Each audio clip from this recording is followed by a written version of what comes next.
Bom dia. O convidado desta semana 10 Minutos com, André Matos, é investigador no Centro de Estudos da População, Economia e Sociedade e está atualmente a acabar o doutoramento em Relações Internacionais. E vem-nos falar do tema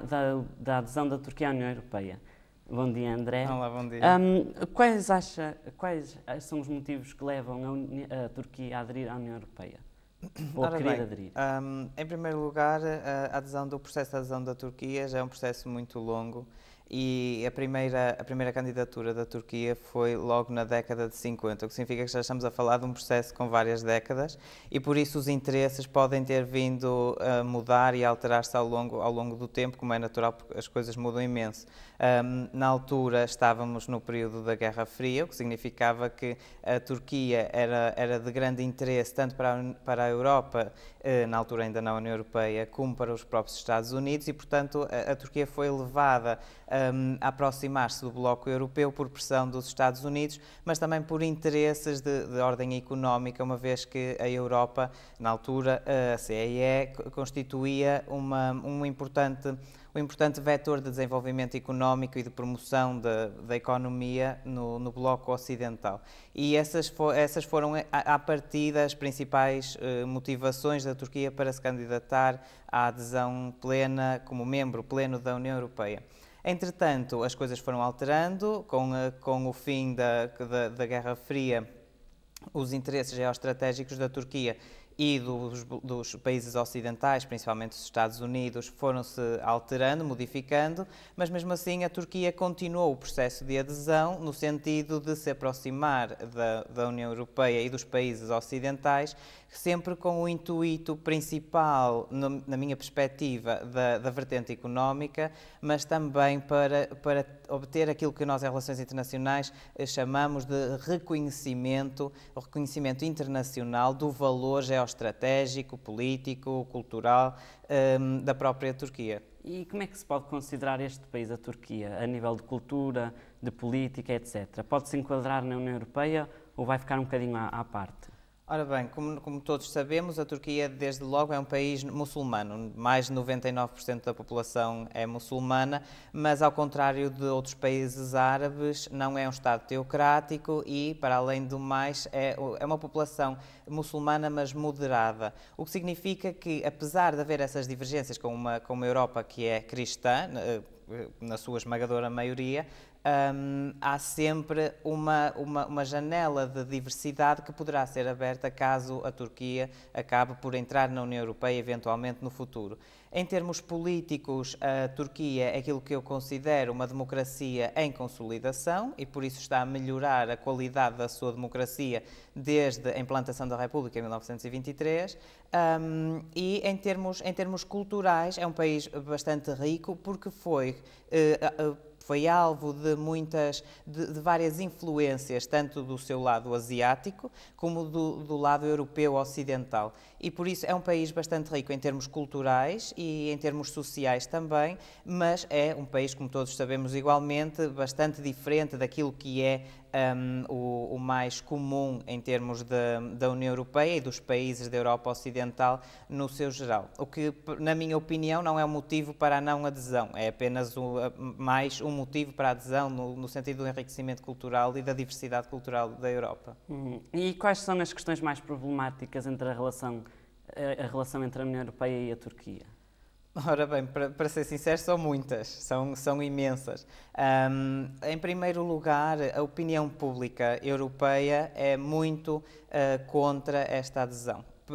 principalmente pela questão da religião, do facto de serem uma maioria muçulmana. E após o 11 de setembro, a opinião pública europeia ficou muito preocupada com o facto da possibilidade da entrada de um país muçulmano, sendo que foram os muçulmanos que perpetraram os ataques contra as Torres Gêmeas nos Estados Unidos, e, portanto, houve uma onda generalizada de sentimentos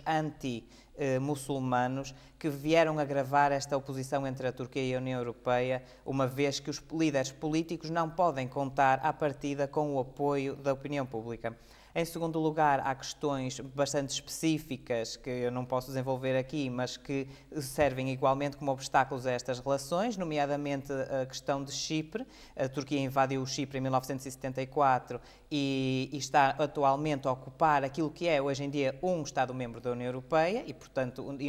isso não pode acontecer, porque nós não podemos ter na União Europeia um membro que está a ocupar à força um outro membro. E temos ainda outras questões económicas. Há muitos países que alegam que o facto da Turquia ter 70 e tal milhões de habitantes e que a cerca de 10 ou 20 anos vai tornar-se no país mais populoso da União Europeia, ultrapassando a atual Alemanha, que tem cerca de 82 milhões de habitantes, e que criará desequilíbrios institucionais na União Europeia em termos de números de comissários, do Parlamento Europeu e de outras instituições europeias que poderão sofrer com estas variações e com estas alterações, com este deslocamento para o leste do centro do poder da própria União Europeia. Há outras questões também, como os curdos, que são um povo sem nação, que na realidade há uma grande percentagem de curdos na Turquia e essa percentagem muitas vezes não é tratada com a dignidade que merecia e, portanto, muitos países europeus acusam a Turquia de não respeitar os princípios dos direitos humanos previstos em vários tratados internacionais e que são uma condição essencial para a sua entrada na União Europeia. Para além de vários outros fatores de índole social e política que existem e que se vão modificando ao longo do tempo pelos países da União Europeia. E para Portugal, considera que haja problemas caso a Turquia adira? Ora bem, as consequências para Portugal, essa é uma questão que está ainda em debate atualmente. Há alguns investigadores, poucos, mas alguns investigadores a trabalharem sobre a temática em Portugal. A questão é que, em primeiro lugar,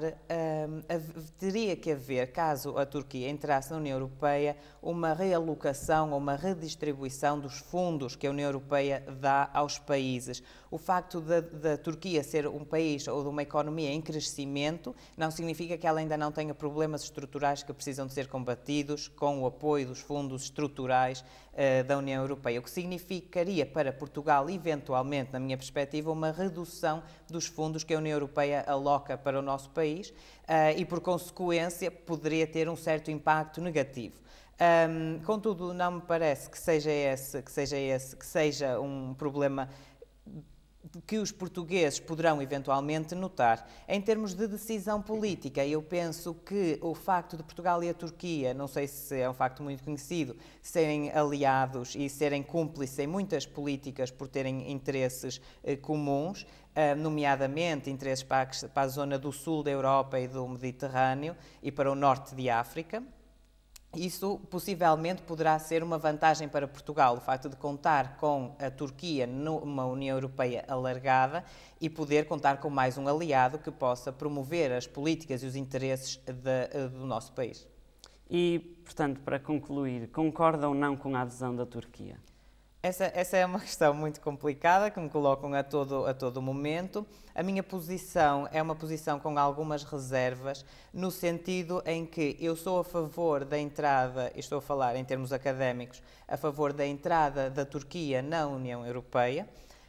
mas com as reservas de a Turquia conseguir alcançar e completar todo o processo de adesão, cumprindo todas as condições que existem para a adesão à União Europeia. Muito obrigada, André, por ter aceito o nosso convite e, quanto a si, até ao próximo programa.